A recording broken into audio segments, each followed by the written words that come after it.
Hello बच्चों। तो बच्चों हम कर रहे हैं थ्योरेटिकल डिस्ट्रीब्यूशन, जिसके अंदर मैंने आपसे कहा था कि एक बार आप सेट बी के क्वेश्चंस भी प्रैक्टिस अवश्य करके देखें, लेकिन मुझे पता है कि आपने प्रैक्टिस नहीं करी होगी। तो अब आप मेरे साथ आ जाइए बच्चों, फटाफट से प्रैक्टिस रजिस्टर अपना निकाल के, किताब निकाल के सेट बी क्वेश्चन नंबर 1 से शुरू करते हैं फटाफट। तो क्वेश्चन नंबर 1 में कह रहा है, what is the standard deviation of the number of recoveries among 48 patients when probability of recovering is 0.75। तो क्वेश्चन कह रहा है कि स्टैंडर्ड डेविएशन निकालो अगर नंबर ऑफ रिकवरीज का अमंग 48 पेशेंट्स। तो 48 पेशेंट का मतलब हो गया, ये हमें n दे रखा है।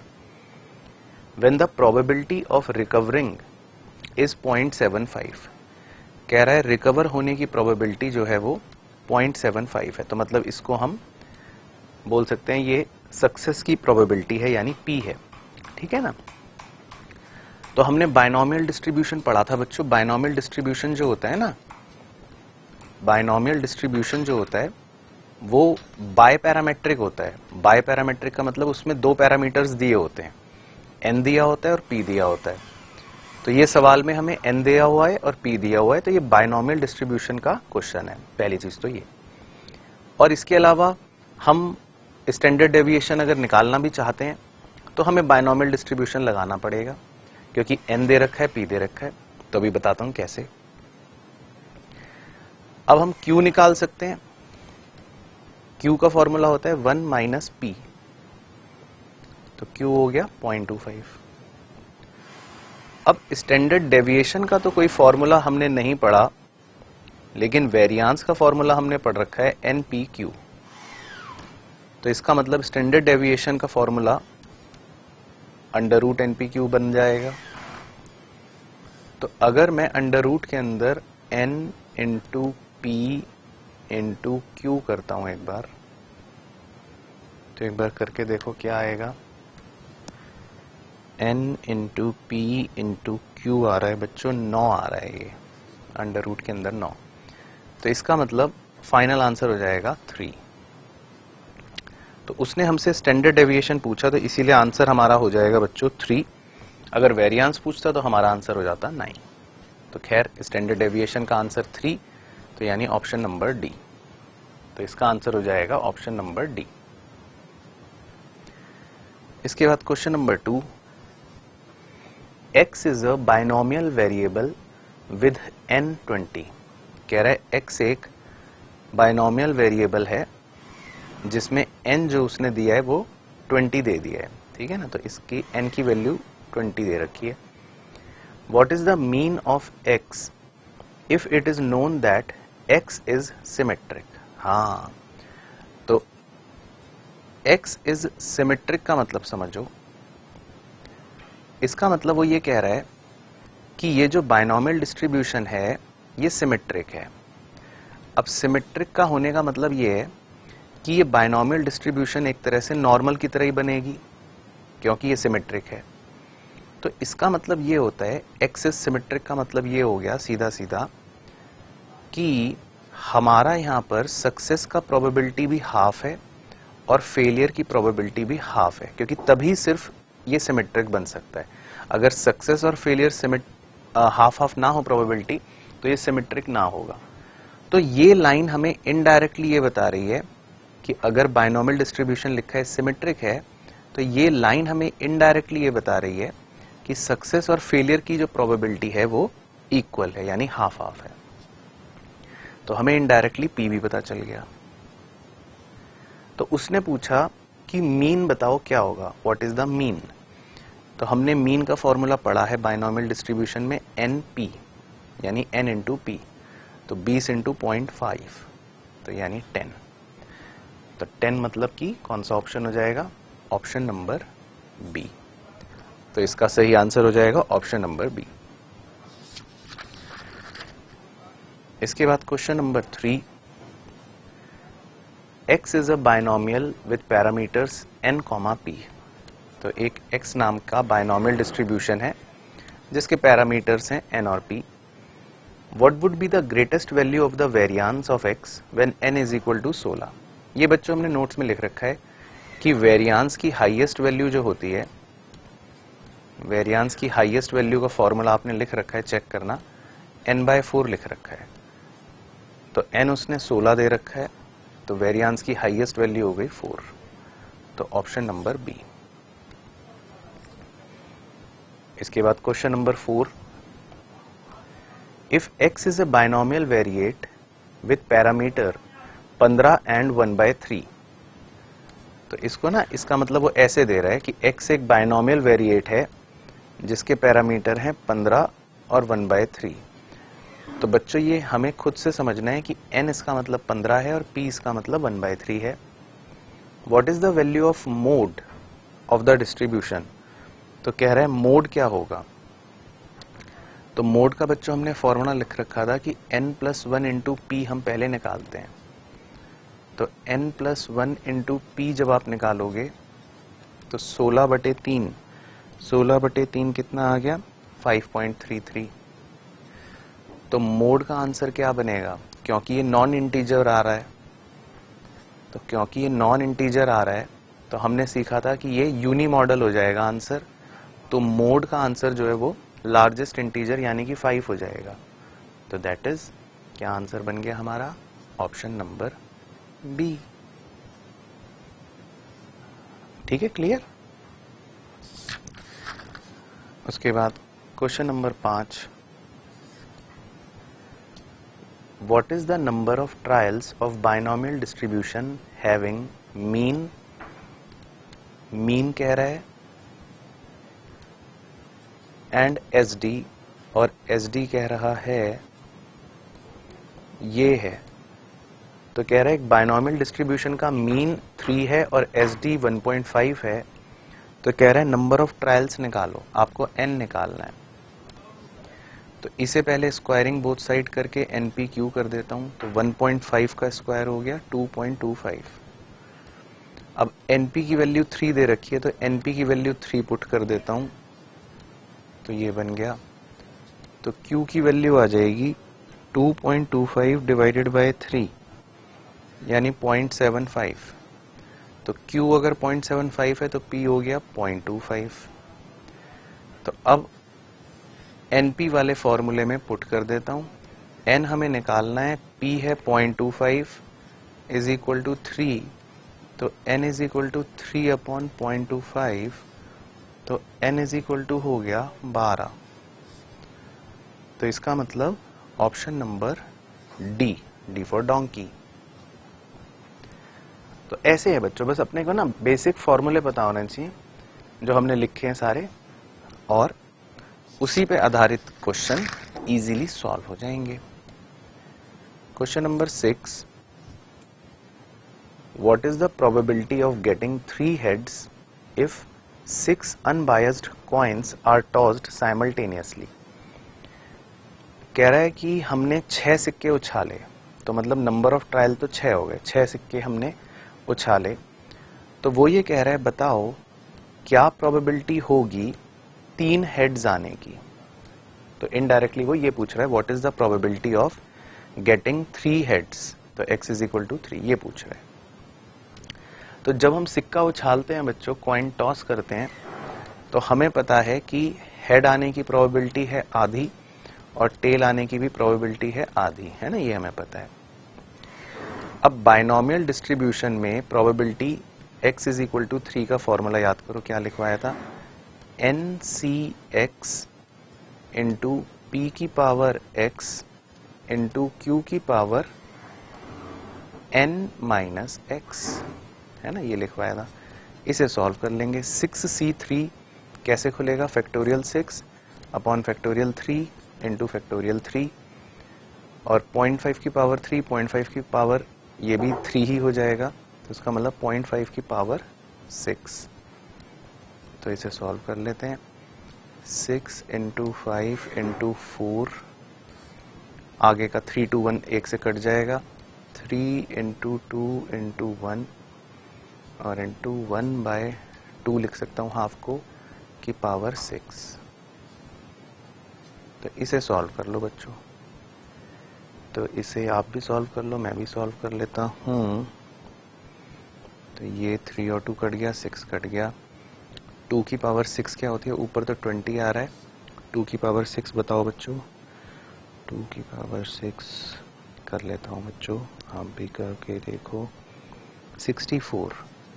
तो 20/64, तो 20/64 आ रहा है 0.3125 आ रहा है।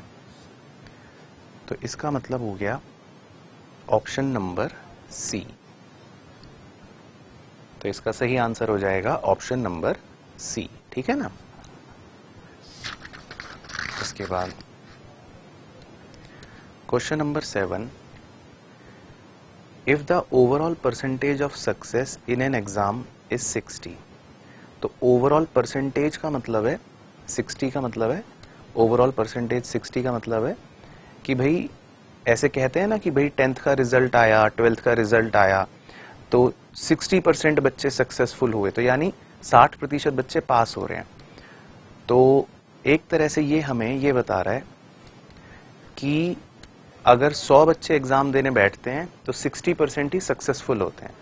तो सक्सेसफुल लोगों की प्रोबेबिलिटी है 60%, है ना, या 0.6 कह लो। तो फेल होने वाले संख्या हो गई 40%।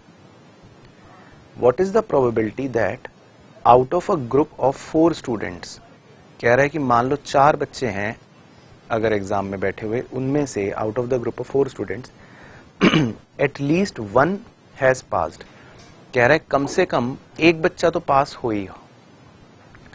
तो इसका मतलब वो ये पूछ रहा है कि हमें ये निकालना है probability of x greater equal to 1, क्योंकि वो कह रहा है कम से कम एक बच्चा पास हो। तो यानी हो सकता है एक बच्चा पास हो रहा है, हो सकता है 2 बच्चे पास हो जाएं, हो सकता है 3 बच्चे पास हो जाएं, और हो सकता है चारों ही बच्चे पास हो जाएं। तो उसने बोला कि प्रोबेबिलिटी ये बताओ कि कम से कम एक बच्चा तो अवश्य ही पास हो। तो यानी क्या पता 1 हो रहा हो, क्या पता 2 हो रहा हो, क्या पता 3 हो रहे हो, क्या पता 4 हो रहे हो। तो हम ये प्रोबेबिलिटीज निकाल के ऐड कर देंगे तो हमारा आंसर आ जाएगा। अच्छा, ऐसे भी कर सकते हैं, आंसर आ जाएगा, लेकिन ये लेंथी प्रोसेस है।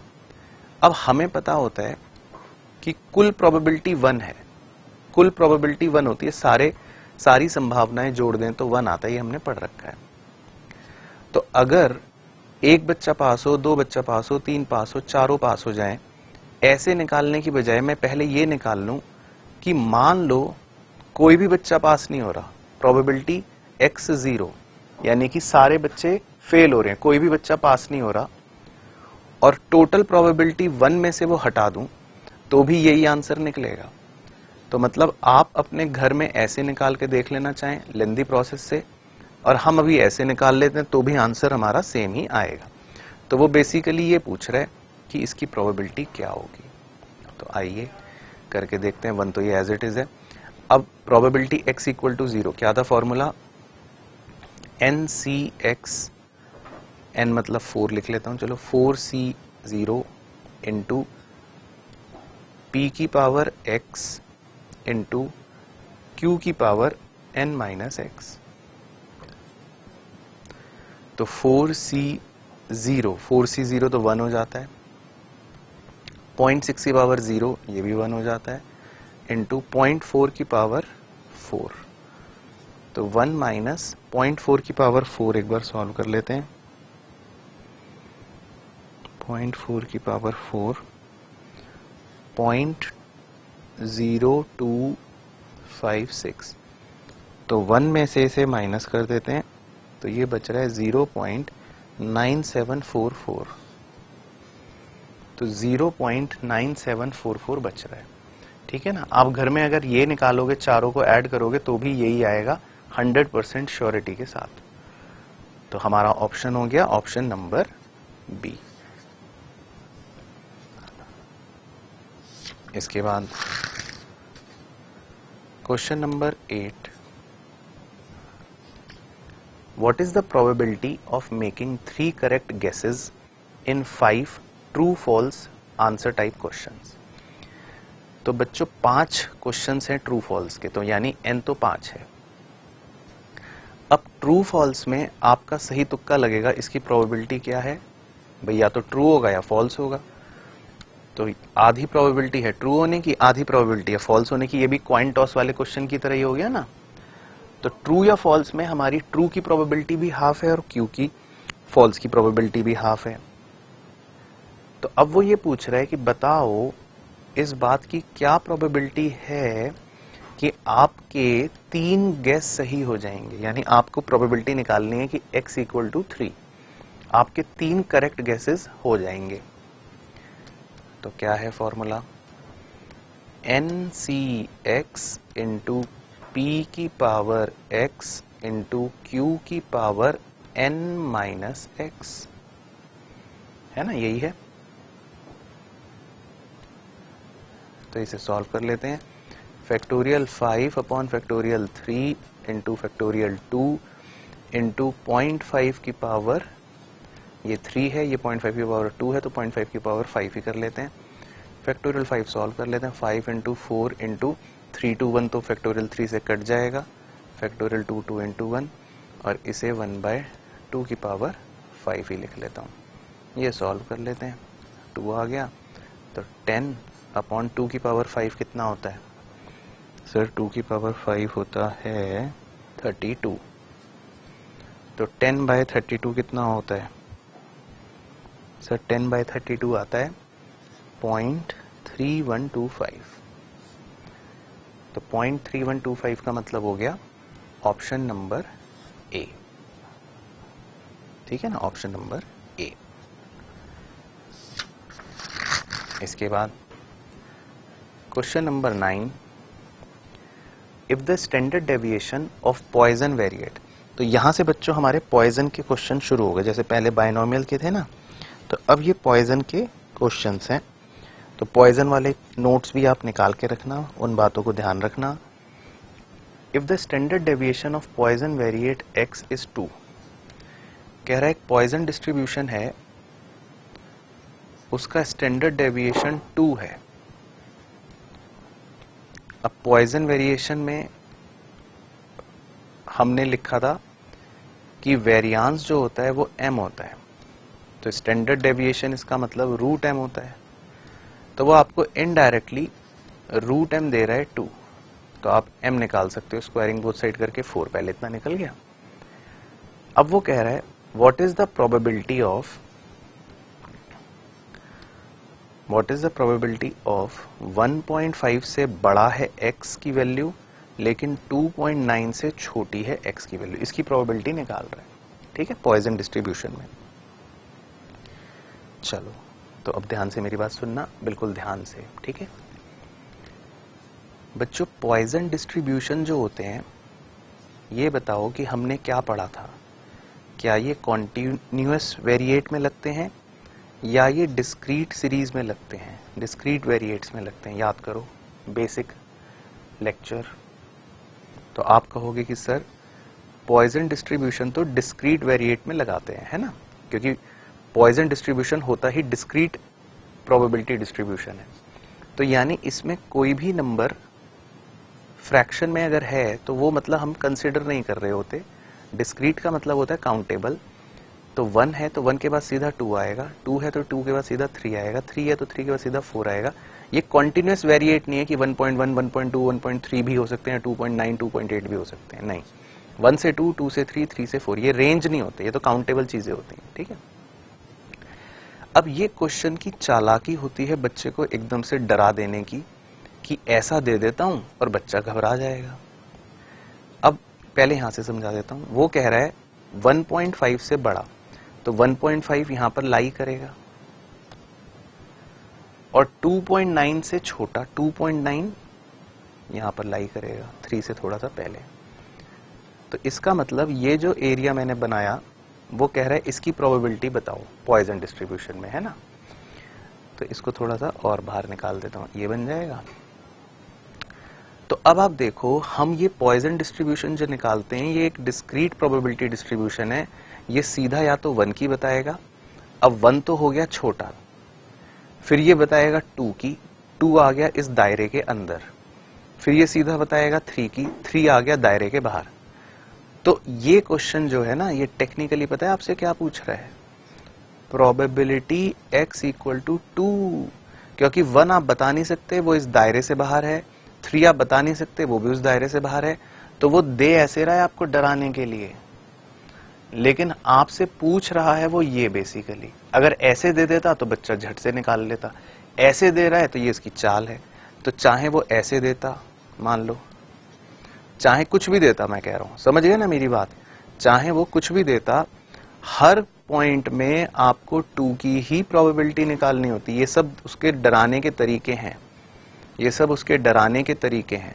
अल्टीमेटली सब में वो पूछ यही रहा है।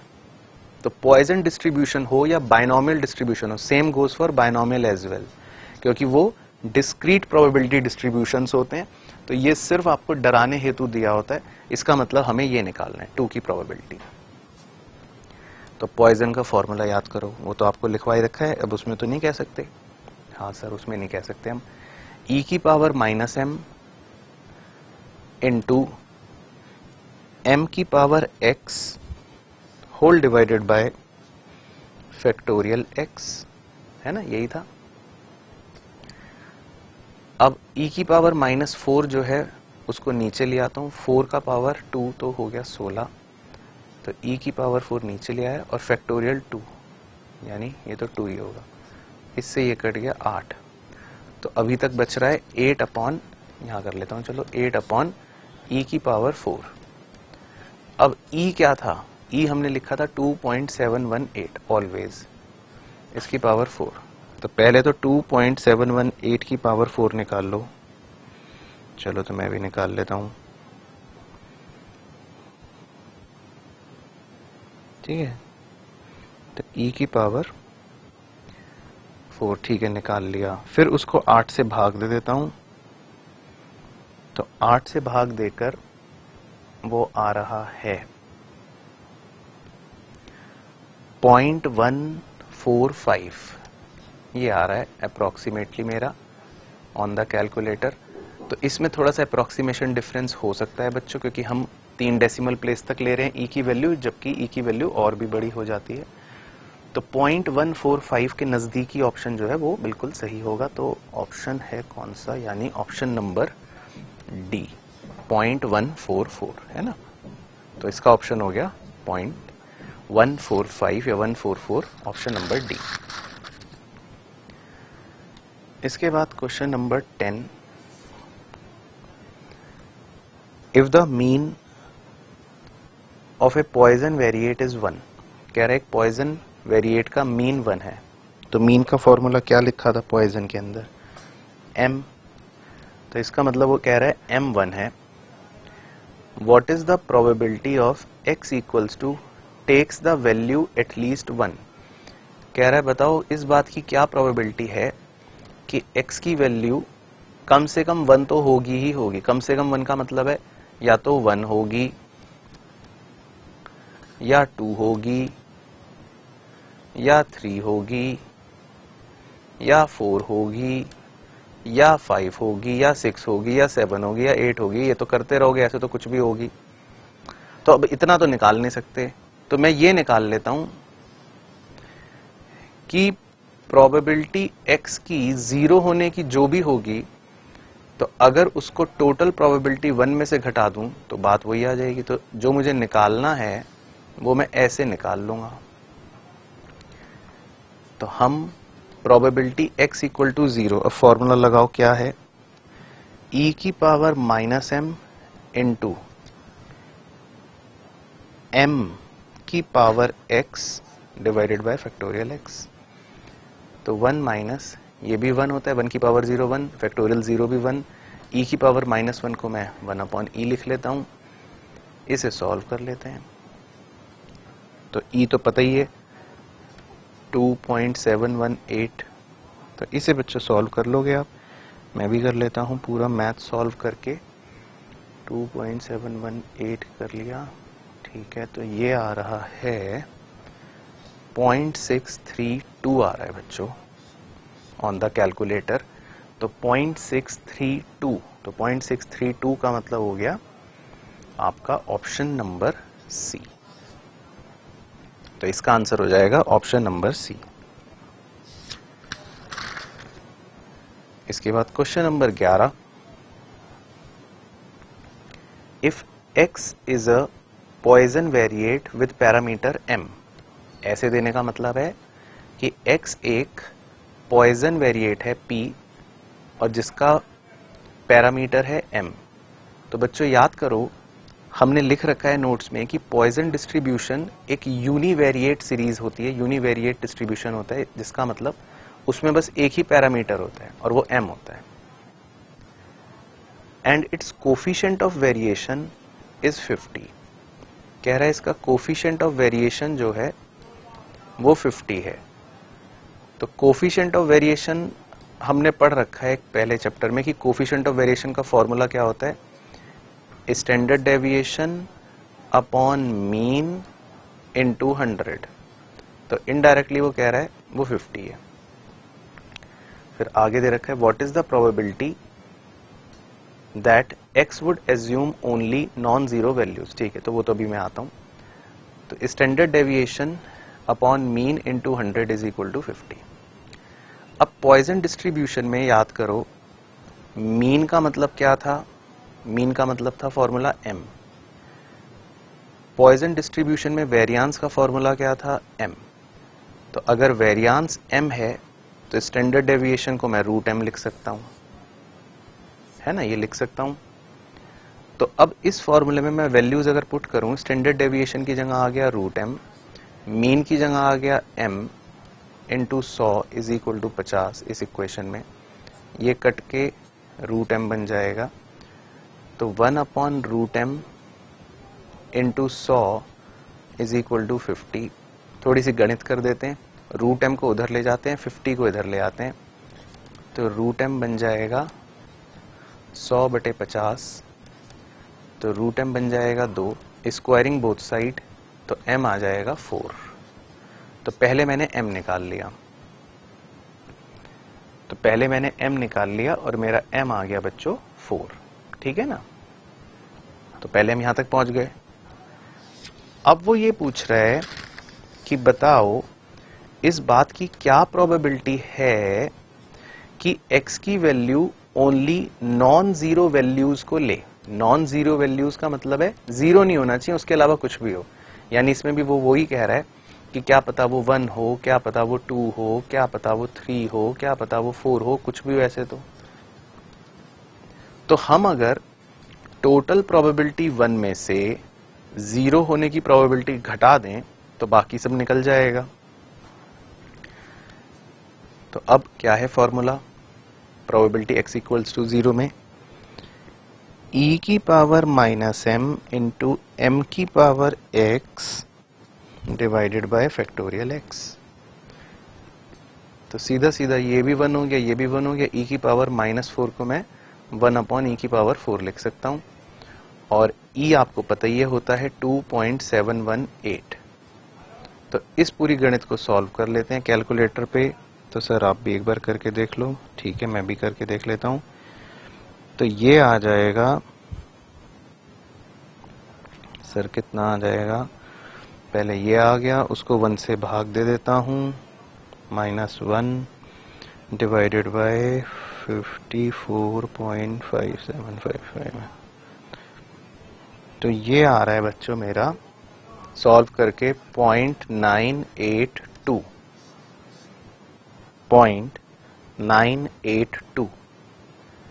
तो इसका मतलब बन गया हमारा ऑप्शन नंबर बी। बस, तो वो तो निकाल ही लेंगे, मेन काम था पहले m का पता लगाना। फिर इसके बाद देखते हैं क्वेश्चन नंबर 12। क्वेश्चन नंबर 12 में कह रहा है if 1.5% of the items produced by manufacturing units are known to be defective। कह रहा है कि 1.5% आइटम जो हैं वो डिफेक्टिव हैं। तो मतलब ये आपको एक तरह से मान लो डिफेक्टिव आइटम्स की प्रोबेबिलिटी दे रहा है 1.5%। तो 1.5% का मतलब हो गया 0.015, है ना, वही एक ही बात होती है भाई। 1.5% का मतलब 1.5/100, और 1.5/100 मतलब 2 जीरो पहले ले जाओ डेसिमल को, तो 0.015 ही आएगा। तो सीधा मैंने लिख लिया कि प्रोबेबिलिटी है डिफेक्टिव बल्ब होने की ये। अब वो कह रहा है what is the probability that is sample of 200 item. कह रहा है कि एक सैंपल है जिसमें 200 आइटम्स हैं, ठीक है ना, तो यानी कि मतलब हमारे पास टोटल 200 आइटम्स हैं। Would contain no defective item. कह रहा है ऐसी प्रोबेबिलिटी बताओ कि जिसमें डिफेक्टिव आइटम जो हो वो नो मतलब कि जीरो हो ही ना, वो ये पूछ रहा है। तो तीन बातें मतलब दो बातें दे रखी हैं, ये वो पूछ रहा है, ये निकालना है हमें, ठीक है ना। तो अब देखो बच्चों, जब हमारा n का साइज है ज्यादा विद रिस्पेक्ट टू p, तो हमने पढ़ रखा है तब हम पॉइजन डिस्ट्रीब्यूशन अप्लाई कर लेते हैं।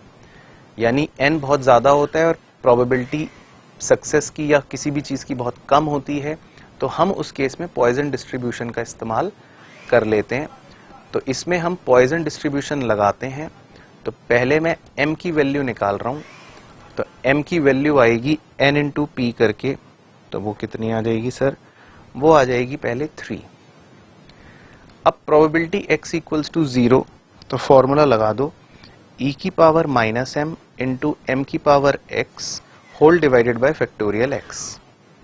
ये भी 1 ये भी 1, तो सीधा सीधा आंसर हो रहा है e की पावर -3 या 1/e की पावर 3। e आपको पता ही है 2.718, तो उसकी पावर 3। इसे कैलसी पर सॉल्व कर लेते हैं। तो बच्चों इसे कैलसी पर सॉल्व करके क्या आ रहा है एक बार देख लें। हाँ सर इसे एक बार देख लेते हैं।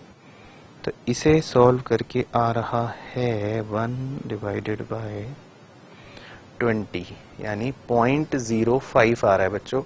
1 डिवाइडेड बाय 20 कर लिया तो 0.05, तो 0.05 मतलब हो गया ऑप्शन नंबर ए। तो इसका सही आंसर हो जाएगा ऑप्शन नंबर ए। इसके बाद क्वेश्चन नंबर 13,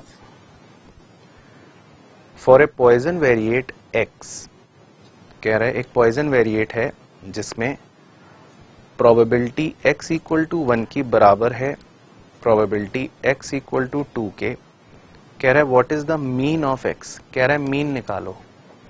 मीन का मतलब होता है m, तो पूछ रहा है m निकालो, ठीक है। तो इसका फॉर्मूला लगा दो। इसका फॉर्मूला है e की power minus m into m की power x upon factorial x, और इसका फॉर्मूला है e की power minus m into m की power x upon factorial x, है ना। और ये दोनों बराबर दे ही रखे हैं, इन्हें सॉल्व कर लेते हैं। e की पावर माइनस m, e की पावर माइनस m कट गया, m से एक पावर ये कट गई, खाली m बच गया। फैक्टोरियल 1 तो कुछ होता ही नहीं है, तो 1 ही है, और फैक्टोरियल 2 मतलब 2। तो ये बन गई बात, 1 is equal to m upon 2। तो m कितना आ गया, m आ गया 2। तो इसका मतलब मीन कितना है 2। मीन ही तो पूछ रहा है, तो मीन मतलब m। तो सही ऑप्शन आ गया ऑप्शन नंबर सी। इसके बाद क्वेश्चन नंबर 14। क्वेश्चन नंबर 14 में क्या कह रहा है, if 1% of N airline flights suffer A minor equipment failure in aircraft. देखो फिर से वही लैंग्वेज कह रहा है, 1% जो है वो एयरलाइन में फ्लाइट में माइनर इक्विपमेंट फेलियर हो जाता है। तो 1% का मतलब हो गया सक्सेस की प्रोबेबिलिटी है 0.01, वही 1/100, 1%। What is the probability that there will be exactly 2 such failures. कह रहा है बताओ इस बात की क्या प्रोबेबिलिटी है कि 2 फेलियर्स होंगे in the next 100 such flights. अगर अगली 100 फ्लाइट्स में ले लूं तो वो कह रहा है बताओ प्रोबेबिलिटी 2 डिफेक्ट्स की क्या है। तो फिर से वही कहानी, n और p दे रखे हैं, तो पहले हम m निकाल लेते हैं n इंटू पी करके, तो m आ जाएगा 1, और फिर इसमें पुट कर दो प्रोबेबिलिटी के फॉर्मूले में, तो e की power minus m into m की power x divided by factorial x। तो ये तो 1 ही हो गया, ये 2 है तो मतलब मोटा मोटा बन गया 1/2 और e की पावर 1 मतलब तो e ही हो गया, तो 1/2 इंटू ई की वैल्यू 2.718। इसे सॉल्व कर लो कैलकुलेटर पर। ठीक है सर, तो क्या आएगा? इसे सॉल्व करके आ रहा है बच्चों मेरा 0.184 ऑन द कैलकुलेटर। तो 0.184 जो है इसका मतलब हो गया ऑप्शन नंबर बी। तो पॉइजन के क्वेश्चन बच्चों बड़े आसान होते हैं, एग्जाम में आ जाए तो बच्चा पहले डांस करता है, फिर उसके बाद सॉल्व करता है कि चलो ये तो पहले नंबर पक्के हुए, 1 नंबर, अब मैं आगे बढ़ूंगा। उसके बाद क्वेश्चन नंबर 15। तो क्वेश्चन नंबर 15 में है if for a Poisson variate x f of 2 is equal to 3 of f of 4, what is the variance of x? कह रहा है वेरियांस निकालो, तो वेरियांस का मतलब है m निकालो। तो ये वही बात है बच्चों, हमने नोट्स में लिख रखा है ना, चाहे f of x लिखो या उसको प्रोबेबिलिटी के फॉर्म में लिख लो तो एक ही बात है। तो वो यही कहना चाह रहा है कि probability of x equal to 2 बराबर है 3 into probability x equal to 4। तो फॉर्मूला लगा देते हैं, e की power minus m into m की power x upon factorial x is equal to 3 into e की power minus m into m की power x upon factorial x। इसे solve करते हैं, e की पावर माइनस m कट गया, m square से इधर के 2 कट गए, फैक्टोरियल 2 और ये बचेगा सिर्फ 4 इंटू 3 इंटू 2 तो कट जाएगा, तो ये बचेगा सिर्फ 4 इंटू 3। इस 3 से ये 3 कट जाएगा, तो मतलब 1 is equal to m square upon 4, ये बच गया। तो 4 is equal to m square, तो अगर 4 is equal to m square तो m कितना हो गया? √4, तो m is equal to 2, positive value ही लेंगे। तो m इज इक्वल टू 2 कौन सा ऑप्शन हो गया? Option number A. तो इसका सही आंसर हो जाएगा ऑप्शन नंबर ए। उसके बाद question number 16, what is the coefficient of variation of x categorised by the following probability density function f of x, ठीक है, इज इक्वल टू, याद आया नोट्स के अंदर, याद आया कुछ, 4/2 पाई इंटू ई की पावर माइनस x माइनस 10 का होल स्क्वायर डिवाइडेड बाय 32। तो बताओ क्या याद आई कहानी? हाँ, तो बिल्कुल सही, ये याद आनी चाहिए। ये हमने लिखा था किसमें? नॉर्मल डिस्ट्रीब्यूशन में, है ना। तो नॉर्मल डिस्ट्रीब्यूशन में मैंने आपको कहा था कि बस कंपेयर करो, पहले तो फॉर्मूले से कंपेयर करोगे तो यहां पे आपको मिलता है SD, तो इसका मतलब SD की वैल्यू हो गई 4 कंपेयर करने पर। यहां पर आपको मिलता है म्यू, तो इसका मतलब म्यू की वैल्यू आ गई 10, सीधा फॉर्मूले से कंपेयर करा। तो अब वो ये पूछ रहा था question, what is the coefficient of variation. तो कह रहा है कोफिशिएंट ऑफ वेरिएशन बताओ क्या है। तो कोफिशिएंट ऑफ वेरिएशन का फॉर्मूला लगाओ, जल्दी से बताओ। सर हमें तो याद नहीं है। Standard deviation upon mean into 100।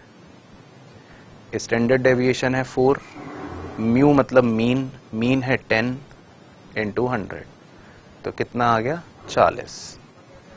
तो कोफिशिएंट ऑफ वेरिएशन का आंसर आ जाएगा 40, तो यानी option number C.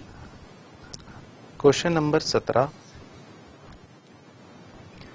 What is the first quartile of x having the following probability density function f of x is equal to 1/72 pi का under root into e into minus x minus 10 का whole square upon 72। तो ये भी हमें देख के पता चल गया कि ये भी नॉर्मल डिस्ट्रीब्यूशन का ही फंक्शन दे रखा है हमें। तो इसमें जब हम कंपेयर करेंगे यूजिंग द फॉर्मूला, तो ये तो मुझे पता चल गया कि म्यू जो है वो 10 है, डायरेक्टली कंपेयर करा तो ये म्यू होता है, डिवाइडेड बाय डिवाइडेड बाय फॉर्मूले में था 2 इंटू एस डी का स्क्वायर। तो 2 इंटू एस डी का स्क्वायर इसका मतलब है 72, ये हमें पता चल गया। तो एस डी का स्क्वायर हमें पता चल गया है 36। तो S D is equal to √36 यानी कि 6। तो ये हमें पता चल गया। अब वो ये पूछ रहा था what is the first quartile of x, कह रहे फर्स्ट क्वार्टाइल क्या है। तो Q1 का फॉर्मूला याद है आपको? नहीं याद, मुझे पता है नहीं याद। Mu minus 0.675 into S D लिखवाया है ना नोट्स के अंदर। तो म्यू है 10 और 0.675 इंटू एस डी है 6। इसे सॉल्व कर लेते हैं। तो ये तो आ रहा है बच्चों 4.05। तो इसका मतलब 10 में से माइनस करोगे तो क्या आ जाएगा? तो सर 10 में से माइनस करेंगे तो आ जाएगा 5.95। तो Q1 का आंसर हो गया 5.95 यानी कि ऑप्शन सी। इसके बाद क्वेश्चन नंबर 18।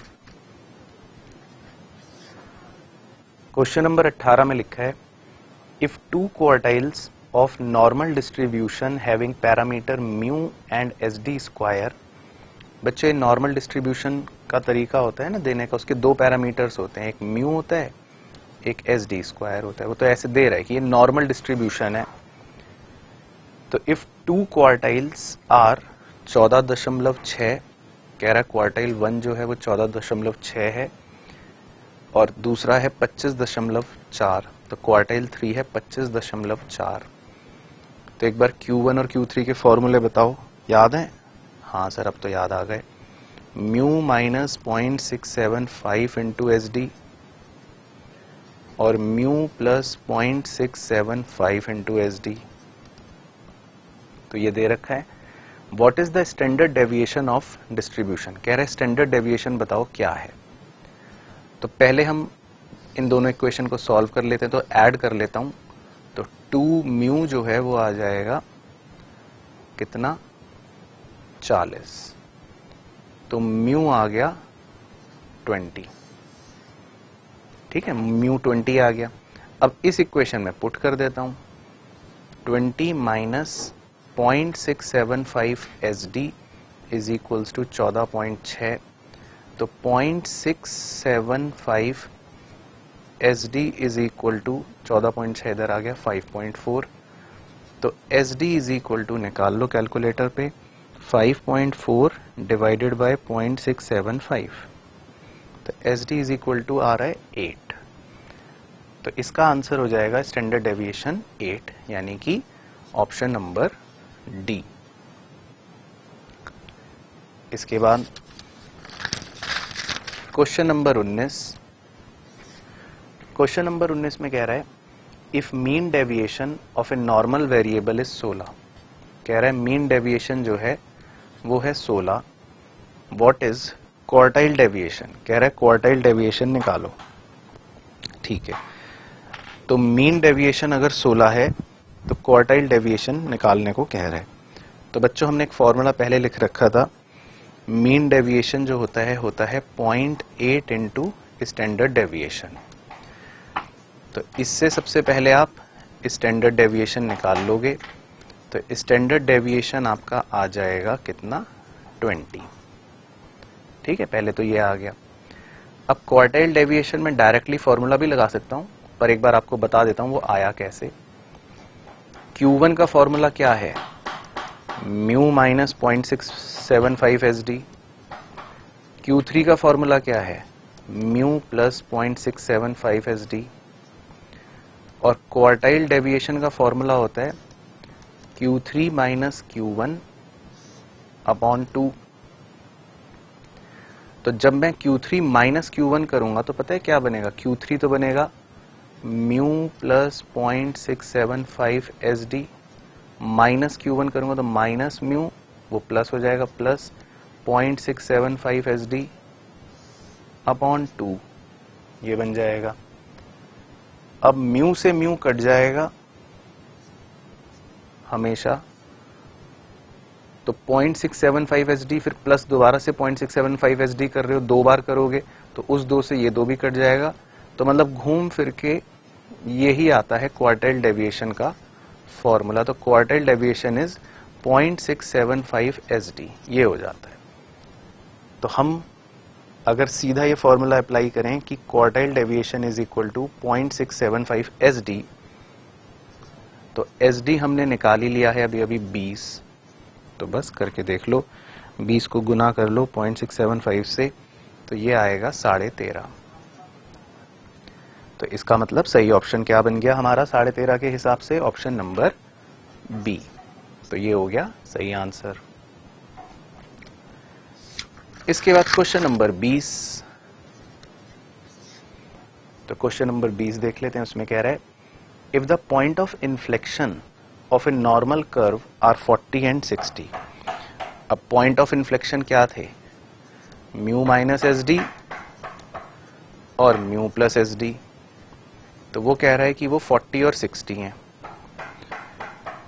तो इससे आपको म्यू भी पता चल जाएगा। अगर मैं इन्हें ऐड कर दूं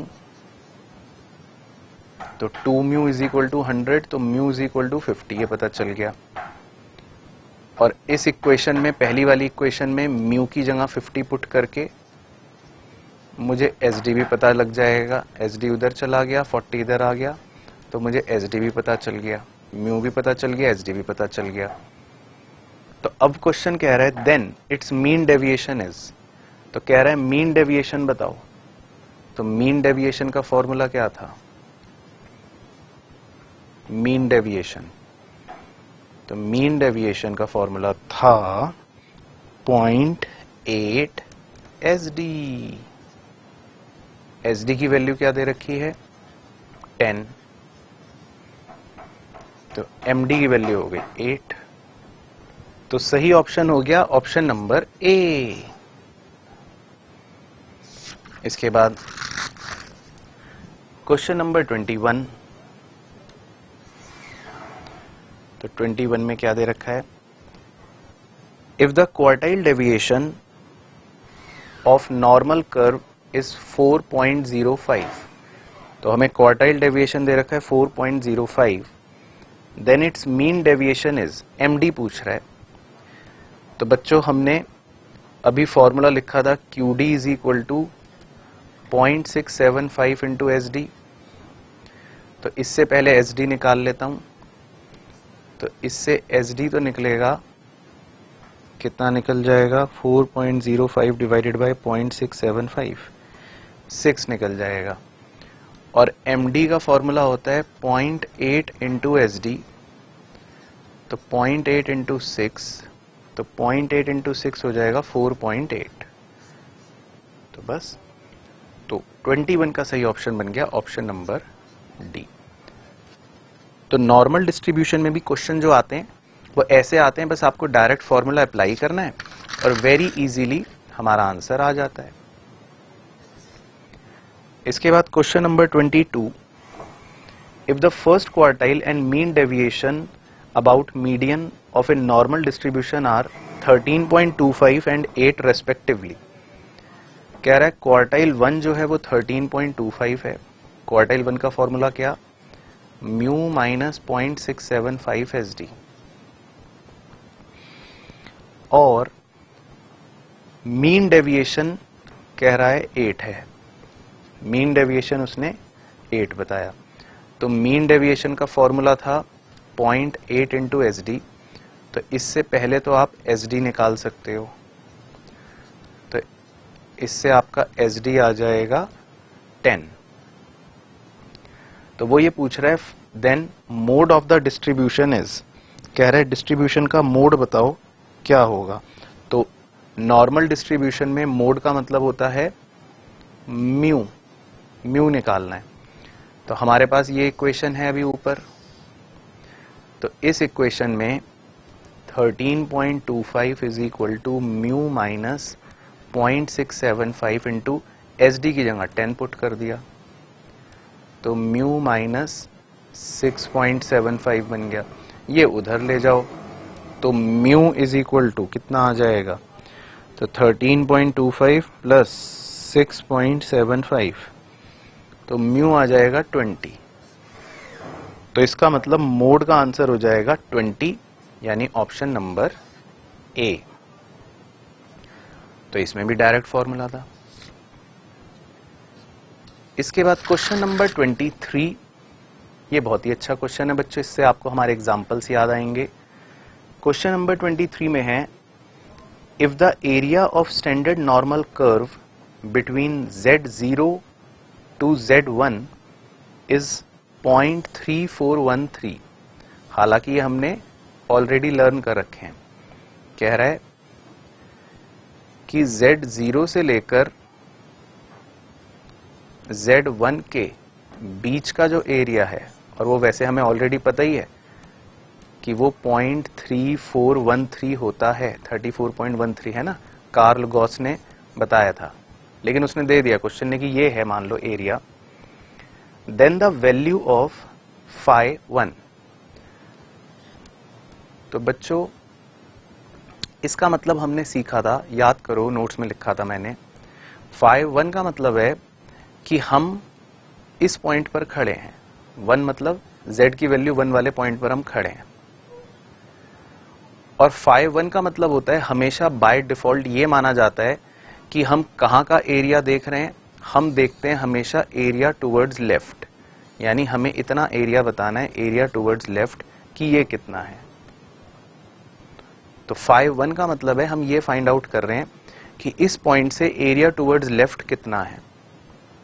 तो अब याद करो, आधा पहाड़ कितना बता रखा है, आधा पहाड़ होता है 0.5।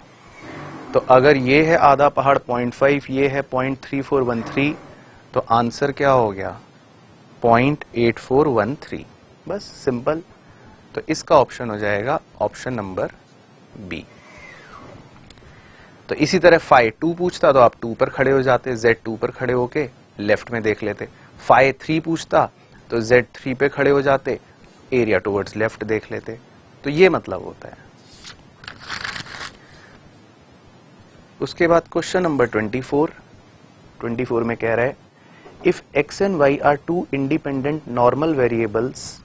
कह रहा है x और y जो हैं दो इंडिपेंडेंट नॉर्मल वेरिएबल्स हैं, ठीक है, विद मीन एज 10 एंड 12, जिनके मीन्स जो हैं वो 10 और 12 हैं। बच्चों नॉर्मल डिस्ट्रीब्यूशन ऐसे बनाते थे ना, जिसके दो पैरामीटर होते हैं, म्यू और एस डी स्क्वायर, है ना, and S D as 3 and 4, और इनके एस डी कह रहा है 3 और 4 हैं। तो यानी एस डी स्क्वायर 3 स्क्वायर लिख लेता हूं, और इसका एस डी स्क्वायर मतलब 4 स्क्वायर लिख लेता हूं। तो इसका मतलब x एक नॉर्मल डिस्ट्रीब्यूशन है जिसके पैरामीटर है म्यू 10 है और एस डी 3 है, और एक y नॉर्मल वेरिएबल वेरिएट है जिसके पैरामीटर्स म्यू 12 है और एस डी 4 है। मतलब वो उसने ये दिया है, ये गिवन है। देन जाओ नोट्स में जाओ फटाफट, प्रॉपर्टी पूछ रहा है, x प्लस वाई कह रहा है इज नॉर्मली डिस्ट्रीब्यूटेड विद। कह रहा है x प्लस वाई का जो नॉर्मल डिस्ट्रीब्यूशन होगा उसका वो पूछ रहा है कि बताओ उसका म्यू क्या होगा और एस डी क्या होगा। मीन और एस डी पूछ रहा है, ठीक है ना। चलो तो क्या लिखवाया था, देखो म्यू में तो लिखवाया था कि इसका म्यू और इसका म्यू दोनों सीधा सीधा जोड़ लो तो म्यू तो हो गया 22, और एस डी पूछ रहा है। अब हमें एस डी चाहिए, तो अगर मैं एस डी स्क्वायर की बात करूं तो S D square 3 square plus 4 square जोड़ लो तो 9 प्लस 16 इज इक्वल टू आ गया 25। तो यहां पर ये 25 होगा, ये वैल्यू 25 होगी, लेकिन 25 को लिखोगे कैसे, क्योंकि हमें तो एस डी स्क्वायर के फॉर्म में लिखना है ना। तो 25 मतलब क्या होता है 5 का स्क्वायर, तो इसका मतलब ये है वैल्यू 5 का स्क्वायर। तो that means x plus y का जो मीन है यानी जो म्यू है वो तो 22 है पैरामीटर, और स्टैंडर्ड डेविएशन जो है वो 5 है, क्योंकि हमारा फॉर्म क्या होता है, ये फॉर्म होता है लिखने का। तो म्यू जो है वो तो है 22 और एस डी है क्या 5।